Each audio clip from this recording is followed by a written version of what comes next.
Que é autocompaixão, como desenvolvê-la. Olá, Mariluz aqui falando. Sou psicóloga clínica, especialista em raça, gênero e saúde mental. E a gente tem hoje um desafio, mas um desafio dos mais prazerosos para mim, que é a gente bater um papo sobre o que é autocompaixão, como é que a gente faz para desenvolver essa que eu considero uma grande habilidade e competência humana. E muito difícil de ser treinada, mas possível, obviamente, senão não estaríamos falando aqui nesse vídeo, não é mesmo? Por que eu já adianto que é difícil? Porque eu escuto muito isso quando eu sugiro como uma devolutiva, como um feedback, ou até mesmo em conversas, eu sugiro isso para as pessoas. Olha, talvez a sua crítica sobre você, os julgamentos que você tem feito acerca de si mesma, tá muito alto, então você precisa de mais autocompaixão. E as pessoas riem e falam, autocompaixão, nem sei o que é isso. Onde compra? Então, assim, não conseguimos comprar, mas conseguimos desenvolver, treinar, como tantas outras competências humanas. Mas vamos pelo começo. O que é esta bendita autocompaixão? Autocompaixão é a capacidade de a gente olhar pra gente, pro outro e pra vida, sejam as adversidades ou as coisas boas da vida, com um olhar compassivo, com um olhar generoso, com um olhar livre de julgamentos e críticas excessivas. A gente ter senso crítico é muito importante, mas o excesso, e tudo que é em excesso de fato estraga, o excesso das críticas, aquele peso e pressão que a gente coloca sobre nós muitas vezes, atrapalha no processo de autocompaixão, da gente conseguir olhar pra gente desse lugar mais compassivo, mais generoso. Autocompaixão tem muito a ver com generosidade. Então, seja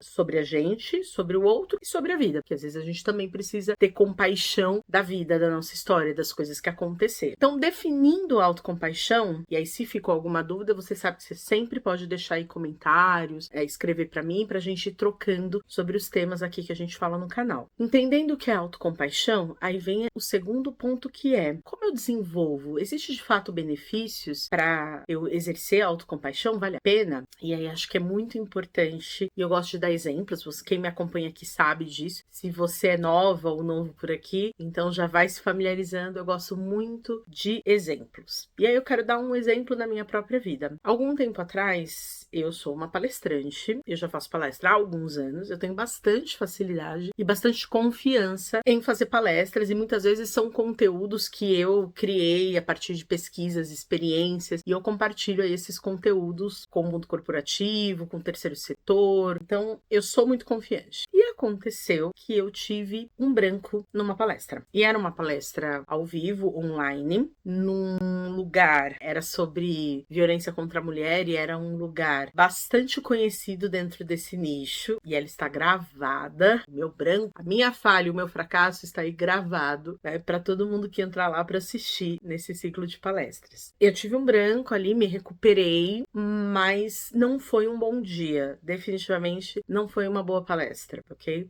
Assim que eu terminei, o primeiro sentimento que eu tive foi esse sentimento de, nossa, Mariana, que você fez, não é mesmo? Então, esse sentimento do fracasso é uma coisa que pega a gente, assim, né, no primeiro momento. Mas eu sou uma pessoa que treinei muito a autocompaixão. O que eu fiz nos dias subsequentes? Comecei a colocar em prática esse treino, ou seja, comecei a falar coisas generosas pra mim. É o primeiro ponto pra desenvolver. Sim, você teve um branco, mas, assim, você tá cansada. É final do ano. Apesar de você conhecer muito sobre o tema, tinha algo muito específico ali de relacionar o tema com gráficos, e eu tenho uma dificuldade gigantesca de leituras de gráficos, é uma coisa de infância, assim, gente, sempre foi uma dificuldade pra mim, e aí tinha isso, e eu sou uma pessoa que sempre digo sim, principalmente pra palestras e tal, se é dentro do espectro de coisas que eu abordo, então eu sempre digo sim, é muito difícil dizer não, só se for uma questão de agenda, mas tinha esse desafio, então eu comecei a reconhecer e ali nomear. Tem pessoas que falam, mas aí você tá dando desculpa pra você. Isso não é desculpa. Eu tava nomeando de fato as coisas que eu faço, que eu sou e que aconteceram. Então fui lá e nomeei tudo. E aí comecei a dizer as coisas generosas sobre mim. Você entrega muito nas suas palestras, você entrega muito conteúdo, você é muito competente, mas às vezes as coisas dão errado, às vezes você tem um dia ruim e tá tudo bem. Então comecei ali a me acalmar e exercício de autocompaixão, e depois de uns dias comecei a brincar com essa situação, contando para outras pessoas, usando isso em exemplos em outras palestras, inclusive, em outros momentos da minha carreira profissional. E assim, aí você pode perguntar, mas Mari, e hoje? Quando você pensa nisso? De verdade, quando eu penso nisso hoje, eu vejo só como um momento ruim, que foi o que aconteceu. Isso não diz absolutamente do tipo de profissional que eu sou, do conhecimento que eu tenho, não apaga. Por isso que é importante a gente entender o que é autocompaixão e ter espaço e dar espaço e oportunidade para que a gente possa exercê-la no nosso dia a dia. É simples? Não. É fácil? Não. Mas pode ser treinado. E esse exemplo que eu dei para vocês mostra isso.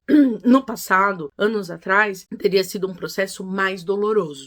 Ou seja, eu teria ficado mal por bastante tempo, eu não teria questionado a minha trajetória, porque eu já disse isso aqui algumas vezes, sou uma pessoa que de fato confia muito em si mesma, que eu gosto muito de mim mesma, eu reconheço as coisas, mas eu teria ficado decepcionada comigo por mais tempo. Não necessariamente comigo, mas com a situação por mais tempo. E não foi isso. Eu fiquei, mas eu viro a chave em função da autocompaixão. Então eu queria deixar esse convite aqui para vocês nesse conteúdo, para que vocês também conseguissem treinar. Então você pode escrever aqui experiências que você passou e coisas que você ainda se culpa, não precisa entrar em detalhes, mas se você é essa pessoa que se culpa muito, que se cobra, que se pressiona, lembra, esse não é o caminho que vai ajudar você a superar dificuldades, a criar resiliência, musculatura, repertório. O que ajuda a gente a enfrentar as adversidades da vida, ter um olhar mais compassivo. É claro que esse não é o único caminho, mas esse é um caminho bom, é um caminho que ajuda a gente a fazer essa integração